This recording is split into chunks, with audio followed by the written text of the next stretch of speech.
Shalom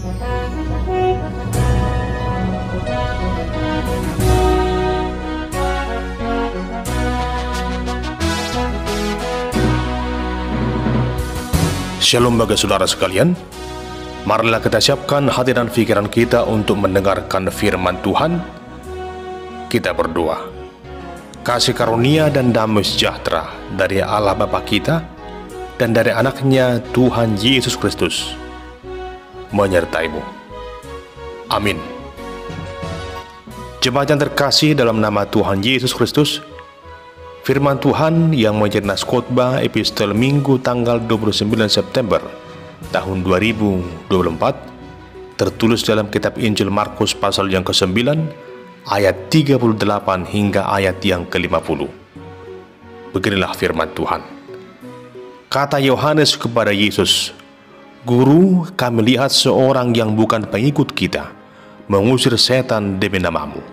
Lalu kami cegah orang itu karena ia bukan pengikut kita." Tetapi kata Yesus, "Jangan kamu cegah dia, sebab tidak seorang pun yang telah mengadakan mujizat demi namaku dapat seketika itu juga mengumpat aku. Barang siapa tidak melawan kita, ia ada di pihak kita. Aku berkata kepadamu, sesungguhnya barang siapa memberi kamu minum secangkir air, oleh karena kamu adalah pengikut Kristus, ia tidak akan kehilangan upahnya. Barang siapa menyesatkan salah satu dari anak-anak kecil yang percaya ini, lebih baik baginya jika sebuah batu kilangan diikatkan pada lehernya, lalu ia dibuang ke dalam laut. Dan jika tanganmu menyesatkan engkau, penggallah, karena lebih baik engkau masuk ke dalam hidup dengan tangan kudung, daripada dengan utuh kedua tanganmu dibuang ke dalam neraka, ke dalam api yang tak terpadamkan. Di tempat itu ulatnya tidak akan mati, dan apinya tidak akan padam. Dan jika kakimu menyesatkan engkau, penggallah, karena lebih baik engkau masuk ke dalam hidup dengan timpang, daripada dengan utuh kedua kakimu dicampakkan ke dalam neraka. Di tempat itu ulatnya tidak akan mati, dan apinya tidak akan padam. Dan jika matamu menyesatkan engkau, cungkillah, karena lebih baik engkau masuk ke dalam kerajaan Allah dengan bermata satu, daripada dengan bermata dua dicampakkan ke dalam neraka, di mana ulat-ulat bangkai tidak mati dan api tidak padam. Karena setiap orang akan digarami dengan api. Garam memang baik, tetapi jika garam menjadi hambar, dengan apakah kamu mengasinkannya?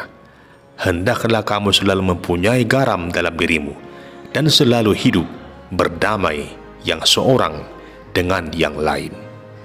Demikian pembacaan firman Tuhan.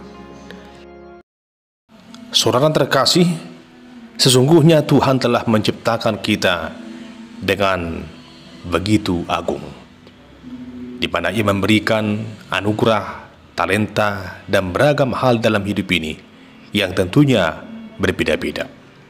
Di tengah situasi yang beragam itu, seharusnya kita menghargai antara yang satu dengan yang lain, saling memahami, saling menerima, dan saling mendukung dalam kehidupan ini. Sekalipun kita memiliki beragam perbedaan dengan orang-orang yang lain, seharusnya kita dapat memaknainya secara positif. Namun kadang-kala yang terjadi dalam hidup ini, banyak orang yang sering membeda-bedakan antara yang satu dengan yang lain, bahkan memiliki sikap yang egois. Bahkan dalam kehidupan sehari-hari ada saja orang yang bersikap intoleran antara yang satu dengan yang lain, merasa diri paling hebat, merasa paling benar, merasa paling sempurna.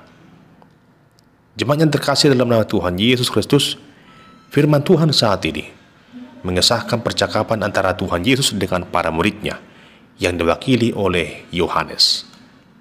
Adapun percakapan ini bersumber dari suatu keadaan di mana para murid Yesus melihat ada seorang yang bukan dari golongan 12 rasul mengusir setan dengan menggunakan nama Yesus.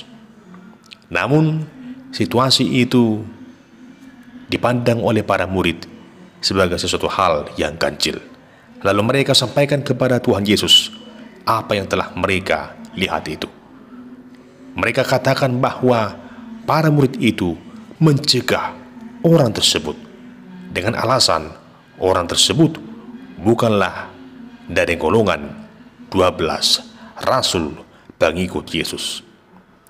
Jemaat yang terkasih, satu hal yang mengejutkan disampaikan Yesus memberikan jawaban kepada pertanyaan dan laporan dari para murid itu.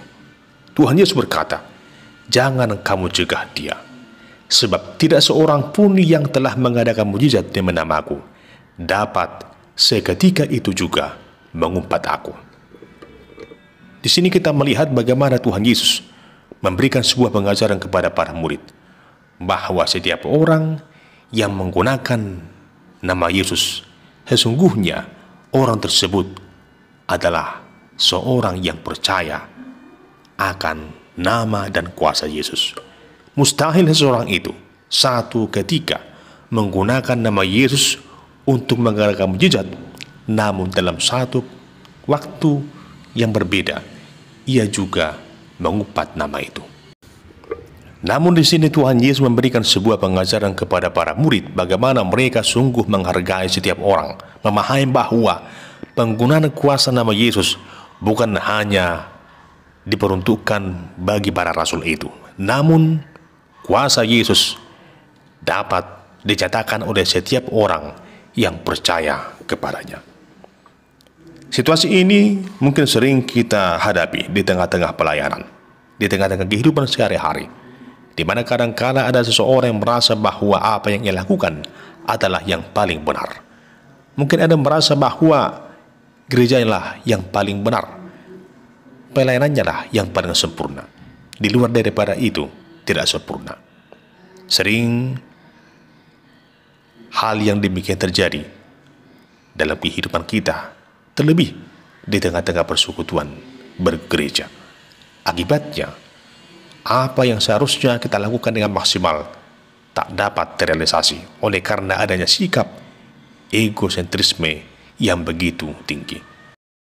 Untuk itu di sini kita perlu memahami bahwa setiap orang terpanggil dan ditugaskan untuk mewartakan Injil Kristus sesuai dengan iman percaya yang Tuhan berikan kepadanya. Jemaat yang terkasih, lebih lanjut Tuhan Yesus berkata dalam ayat 41, "Aku berkata kepadamu, sesungguhnya barang siapa memberi kamu minum secangkir air oleh karena kamu adalah pengikut Kristus, ia tidak akan kehilangan upahnya."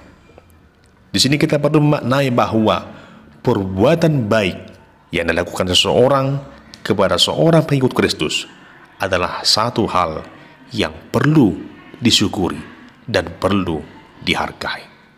Untuk itu, selaku pengikut Kristus, kita harus memiliki sikap saling menghormati, saling menghargai setiap pekerjaan baik yang diperbuat oleh orang lain, terutama kepada setiap orang yang percaya di dalam nama Tuhan Yesus. Saudara terkasih, selanjutnya Tuhan Yesus memberikan sebuah pengajaran betapa ia sungguh mengasihi setiap orang yang percaya kepadanya, bahkan dari kalangan anak kecil yang percaya kepadanya sungguh begitu berharga baginya, sehingga ketika ada seseorang yang menyesatkan setiap orang yang percaya dengan rupa-rupa pengajaran yang tidak benar, maka lebih baik bagi orang tersebut, para penyesat itu, diberikan sebuah penghukuman, di mana dikatakan dalam ayat 42 ini, hukumannya adalah dengan mengikatkannya pada satu batu kilangan, lalu dibuang ke dalam laut.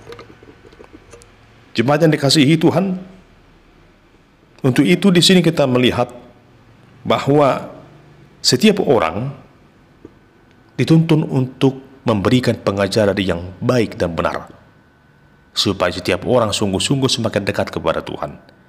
Jangan sampai memberikan pengajaran yang tidak sehat. Jangan sampai seorang yang kadar imannya yang masih lemah ikut terjerumus, disesatkan oleh rupa-rupa pengajaran yang tak dapat dipertanggungjawabkan. Tanggung jawab setiap orang percaya adalah memberikan pengajaran dan penggembalaan kepada setiap orang agar semakin percaya pada Yesus Kristus.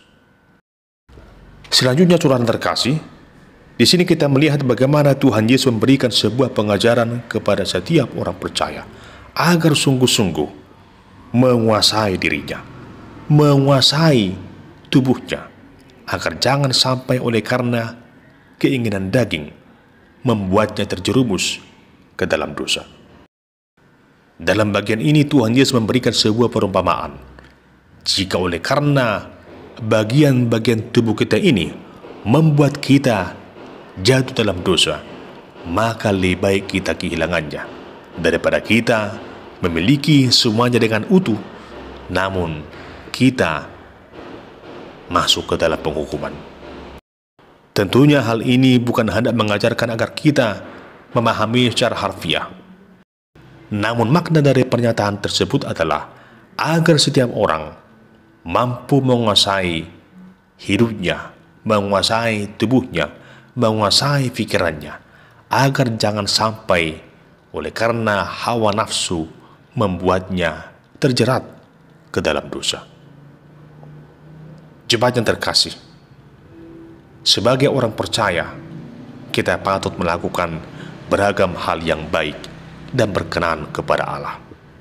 Itulah sebabnya dikatakan Tuhan Yesus, garam memang baik, tetapi jika garam menjadi hambar, dengan apakah kamu menghasilkannya? Menjadi orang percaya itu adalah baik.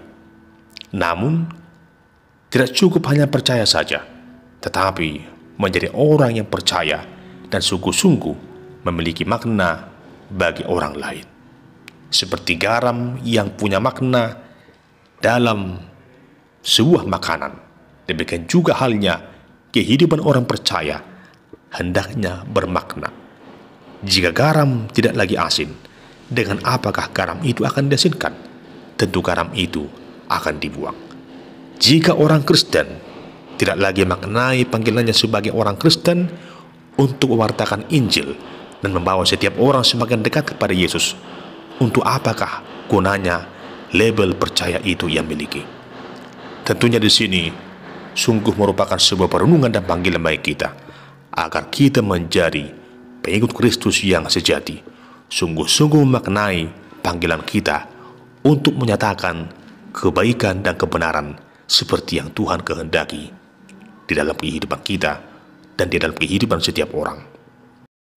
Sungguh benar yang dikatakan Tuhan Yesus, hendaklah kamu selalu mempunyai garam dalam dirimu dan selalu hidup berdamai yang seorang dengan yang lain.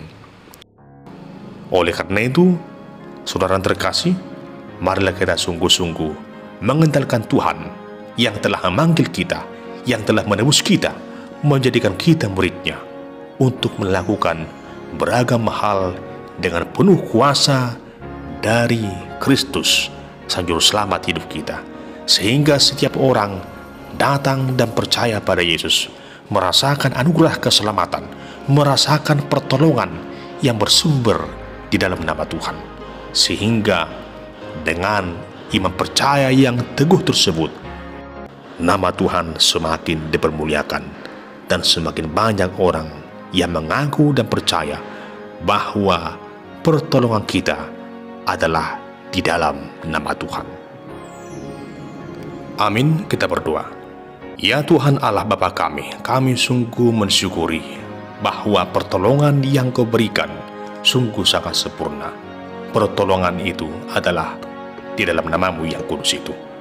Biarlah kuasa nama Yesus senantiasa kami nyatakan dalam hidup ini, sehingga setiap orang semakin merasakan anugerah keselamatan yang daripada Allah.